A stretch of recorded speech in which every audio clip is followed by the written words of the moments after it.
अस्सलामुअलैकुम दोस्तों, मैं हूं अहमद सुल्तान और आप देख रहे हैं रियलिटी शो। दोस्तों, आपने अक्सर इंडियन मीडिया की ये खबर सुनी होगी कि इंडिया पाकिस्तान को एटमी ताकत से 1 मिनट के अंदर ख़त्म कर सकता है। बिल्कुल इसी तरह पाकिस्तानी मीडिया भी ऐसी खबरें शाया करता रहता है। आज की इस वीडियो में पाकिस्तान और इंडिया की न्यूक्लियर टेक्नोलॉजी और आर्मी को कंपेयर करेंगे और देखेंगे कि कौन कितना ताकतवर है। ये आप ये भी कह सकते हैं कि कौन किसको 1 मिनट के अंदर ख़त्म कर सकता है। दोस्तों, पाकिस्तान और इंडिया का आए रोज़ कोई ना कोई मसला बना रहता है जिसकी बहुत सी वजूहत हैं।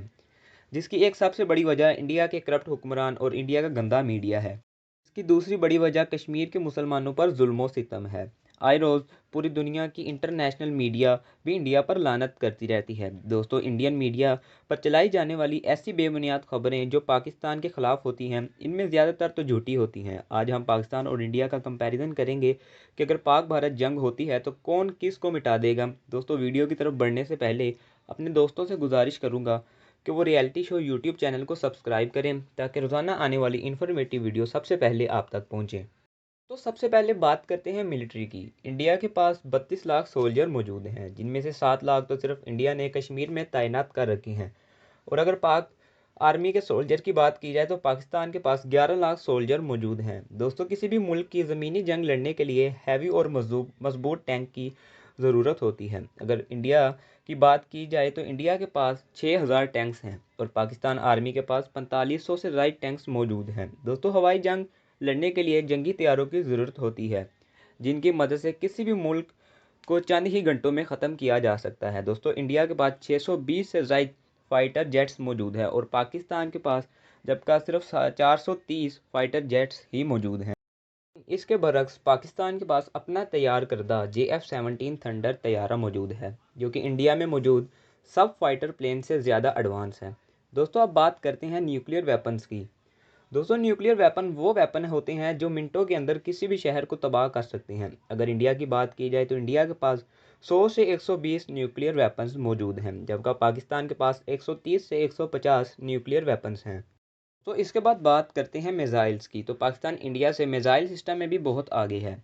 इंडिया के पास टोटल मिज़ाइल की तादाद 120 है, जबकि पाकिस्तान के पास टोटल मिज़ाइल की तादाद 150 है। इंडियन मिसाइल की रेंज 150 किलोमीटर से 9000 किलोमीटर है, जबकि पाकिस्तानी मिसाइल रेंज 70 किलोमीटर से 1000 किलोमीटर है। दोस्तों, यहाँ पर आपको एक बात बताता चलूँ कि आलमी मुबस्सिरीन ये दावा करते हैं कि पाकिस्तान के पास 8000 से 10000 किलोमीटर तक वार करने वाले मिसाइल मौजूद हैं, जिसका नाम तैमूर है। इसके अलावा पाकिस्तान के पास शहीन और गोरी जैसे मिसाइल भी मौजूद हैं, जिसकी वजह से भारत की आर्मी खौफजदा है। अब हम बात करेंगे दोनों मुल्कों की इंटेलिजेंस एजेंसीज़ के बारे में। दोस्तों, पाकिस्तान की इंटेलिजेंस एजेंसी जिसका नाम ISI है, ये पूरी दुनिया में अपने मिशंस की वजह से जानी जाती है। दोस्तों, पाकिस्तानी इंटेलिजेंस कंपनी ISI दुनिया में पहले नंबर पर आती है और इसी के साथ इंडिया की एजेंसी जिसका नाम रा है, वो दुनिया के 9वें नंबर पर आती है, जो पाकिस्तान से बहुत पीछे है। हम बात करेंगे दोनों मुल्कों के दूसरे मुल्कों के साथ ताल्लुकात के बारे में कि कौन सा मुल्क जंग की सूरत में किस मुल्क का साथ देगा।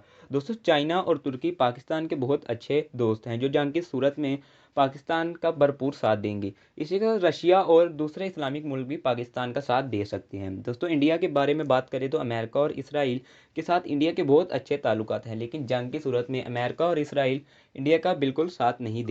ये बात सामने आ गई कि पाक भारत की जंग की सूरत में पाकिस्तान ही जीतेगा।